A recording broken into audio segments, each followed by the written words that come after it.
Sana po Monday makapagsimula kami. Yung election management system po natin na gagawin, sana magawa in 2 to 3 days.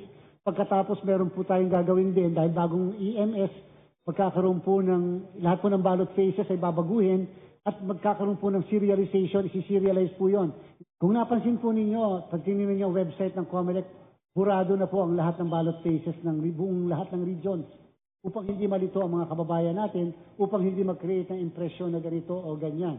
At asahan niyo po na ang ballot faces baka mailabas namin after noong EMS, after ng mga lahat, baka hanggang Lunes o Martes mailalabas. Kung mag-print tayo ng balota, bago mag-print, dapat na andyan. Kung printing natin ni Lunes, dapat either sa Linggo o Lunes, available na ang ballot faces.